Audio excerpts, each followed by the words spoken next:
Hello everyone, and welcome to the show, Grumpy Old Men, brought to you by Football Pass.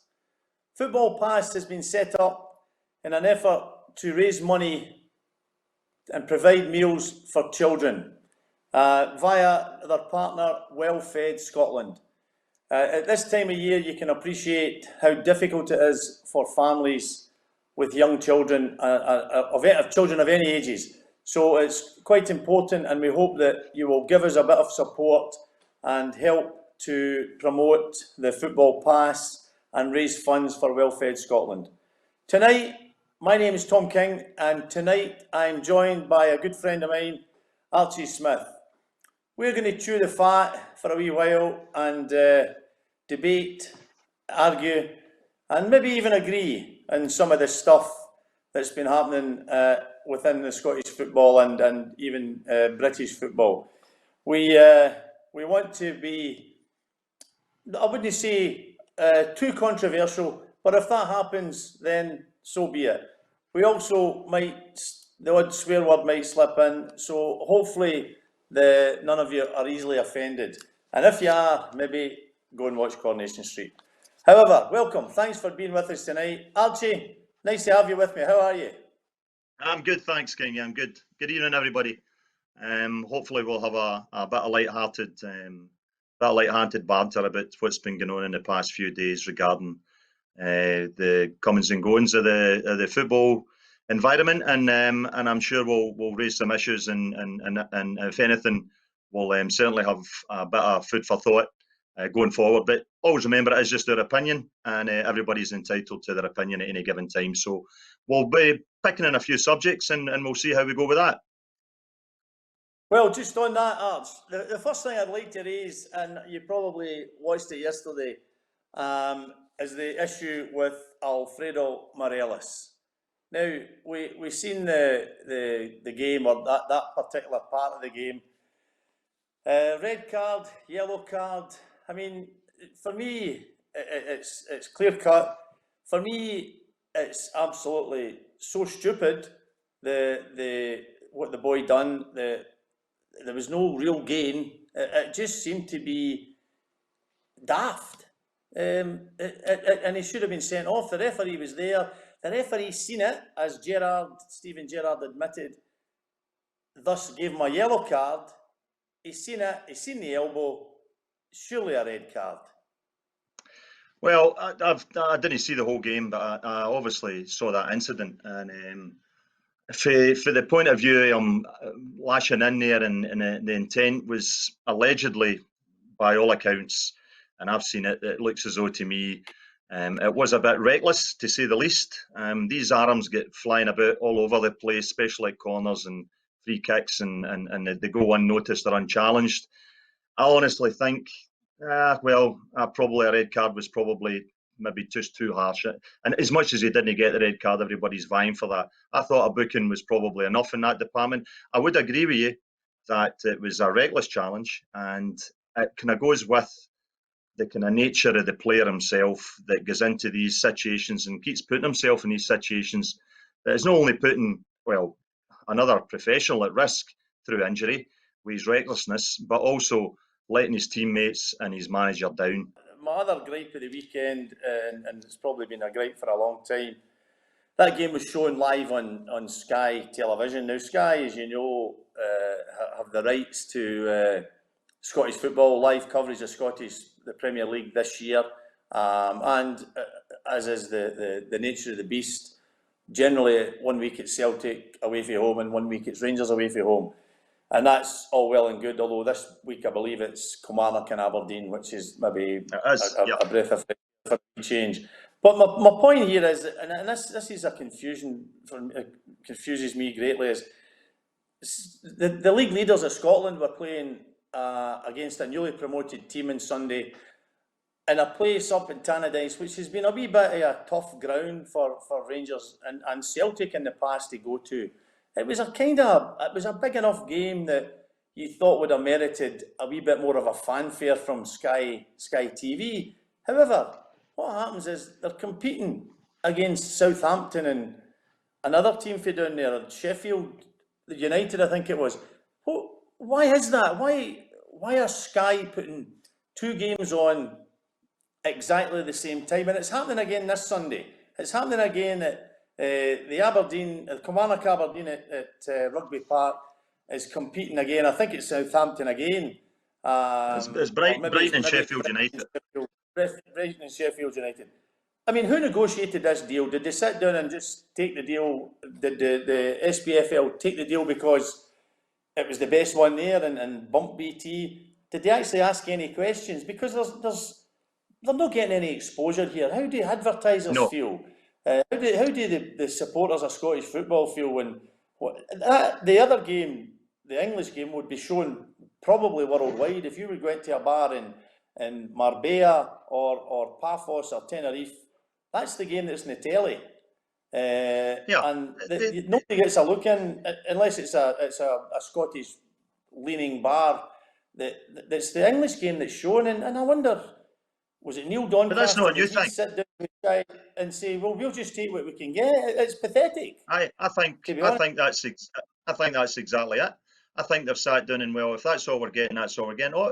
Everything ultimately boils down to the cash aspect of the things and what their worldwide audience and the so-called best league in the world and always will be in their eyes, and anything they can just squeeze in up north of the border, then I think they've basically just said, look, we'll be calling the shots here. It doesn't matter what we've negotiated, and it's there, right? They'll be showing all the shite games down in England before they'll actually show a game like the Rangers and D United game at the weekend there, because they think the worldwide audience is a far better environment for watching that so-called great game last week on Sky. I totally agree with you as far as that's concerned. I think we've sold ourselves short. I don't think there's strong enough people there to negotiate the deal, and probably the wrong people are in there negotiating the deals and just getting, railroaded into going, right, okay, if that's all we're getting, that's what we'll take. It needs somebody stronger. And I don't know who that somebody stronger is going to be or what committee can maybe go in there, but certainly it needs to change because we want to get a profile a wee bit more north of the border as far as a fair play is concerned, I would say. Definitely. No, there's no doubt about it. And that's my view, looking at it, you think, well, surely Sky are actually selling themselves short. I know now that because every game, there's no fans and every game is shown live across the weekend, maybe it's a scheduling issue. They don't know how to fit it in. But surely for their own point of view, they would want to. They give every English game a run at it. Rarely is there any competition. Certainly not across the Sky platform. Maybe BT are kicking off at roughly the same time as a Sky game, but I don't even think that happens in England. It just seems our game up here, with an opportunity 2 years ago or 3 years ago when the BT and Sky were offering for the coverage of the SPFL, we went down the road of Sky, maybe better money, I'm sure it was better money, but you've got to ask yourself, what's the cash? Well, okay, it comes to cash, and that's fine, so they took the best offer, but surely they should be taking an offer that gives them a bit more exposure. Somebody should be saying, that's only to the Scottish audience. It's only Scotland that's going to be watching Dundee United against Rangers, because it's only Scotland that generally would be interested in Scottish football. That's pathetic if that's what we're settling for. It really is, and we wonder why we're not getting a great offer. Why we're offers better, not any better than some of the continental countries for their live football. Exactly, and you've got to ask yourself this question as well. And here is the thing, they're looking at from down south point of view. Who's actually going to tune into any of these Scottish games down south? I would. If it's only one on, it's only one that they can watch. Yeah, you might watch they probably thought nobody was going to watch it. So, but that's not an argument, mate. That's like, it's the only one that you can watch. Oh, it just seems pathetic. It really is. I'm going to put you forward as the new negotiator for the next deal to see if we can get a better deal. We'd end up playing at 2 in the morning, likely, but hey, at least we'd be able to tell ourselves. I don't know enough about the ins and outs of the negotiations to voice an opinion and what's the best thing to do, but certainly they need a stronger body there to support anything that we need to do north of the border and actually promote that product that we have up here. you know, I think they've just dismissed it down there as just, we'll just fit them in and they'll just go along with it, which looks as though that's the way it is right now. You know, it'll take somebody, it'll take somebody to go, no, it's not happening like that. We want to promote our product, and you need to have a bit of fair play about it. So, you know, that's something hopefully for the future. But it's been going long enough. You're right. That whole the best league in the world, and there's maybe 2 or 3 games. I mean, recently you could say has been great, but on the whole, it's not been anything. And I think the fans not being there has got a lot to do with that as well as a spectacle. But you know, that's something that we can't control right now. And hopefully we can just hope it gets a bit better into next year, and we'll get. Well, you watched the best league in the world, the Manchester Derby, in the best league of the world there. Yeah, I know.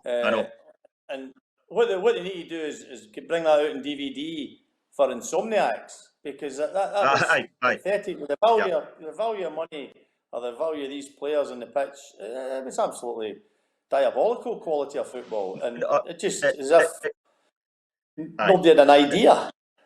No, well, it's like the usual all at stakes derby. You know, they didn't even really go gung ho at each other at the start. But you know, as much as I'm a wee bit of a Roy Keane critic, I've got to agree with him on the comments that he made at the weekend there about, you know, you and I have both played, and you can shake hands at the end of the game, but you don't need to, you know, do the things that he's just seen that as as if it's just too comfortable. You know, nobody's really caring. It's no hurting enough. Definitely. People are not hurting enough when they get even a draw. They both accepted the fact it was a draw. They gave up 25 minutes to go because they were scared of losing. No, and that's not a spectacle. That's no entertainment. But people are buying into that. So it was a poor show. Well, it's not entertainment. If you want to go on and win the league, it's pretty poor that if any of them did accept that, well, if we're going to get a draw here today, that'll do us. And I agree with Keane's attitude. He was nothing like that as a player, and he was disappointed when he seen them all hugging one another and being the best of buddies. And totally. You can see how that would get anybody's back up. But then again, you know, it's one of the ones where both teams just settle for a draw and a point at the end of the game, and probably really caring. I'd really just hope that we can start getting fans in next year. But then again, I think that determines everything to do with the current climate that we're in right now, and we've just got to go with that. Once the fans start getting in, start filling up stadiums, I think we'll probably see a wee bit more better atmosphere and excitement. Definitely, everybody's gaining for it. So that's in a wee bit more of a note that we hope will happen sooner rather than later. So fingers crossed. Definitely.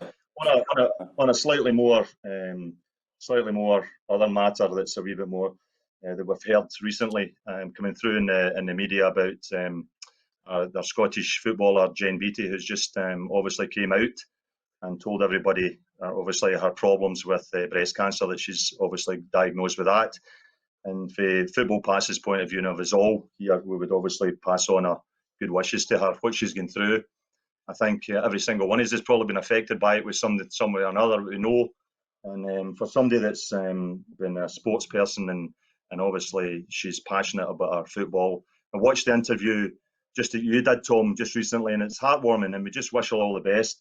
Hope she gets the recovery that she wants, and with people around about her and the support that she gets. Obviously she's away from home, and the support is within her family, her other family, she calls it, down at Arsenal.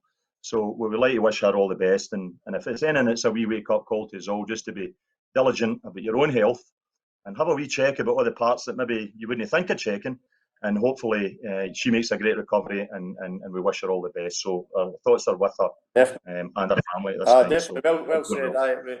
It was a great interview. It certainly brought it home to me, and the strength she showed was terrific. Being away from her family, a great sporting family as well, and paying credit to everyone down there in Arsenal and London with her, the support she got. So she's fighting it. She's coming through it.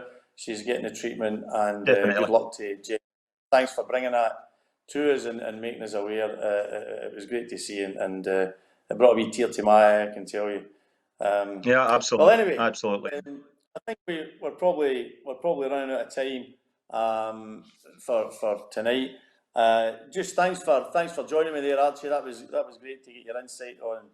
No, absolutely. It's great to have a chat and different points of view. Yep, definitely, and it's always important to share our views, and it's also important as well for people and we hope you will do get behind Football Pass and Well-Fed Scotland. We really appreciate any help you can give to feed the children at this particularly tough time of the year. We hope Grumpy Old Men will be back in the new year. In the meantime, we hope you have a lovely festive Christmas, New Year season. Support us where you can, and thanks very much for listening. All the best. Thanks, folks. All the best now.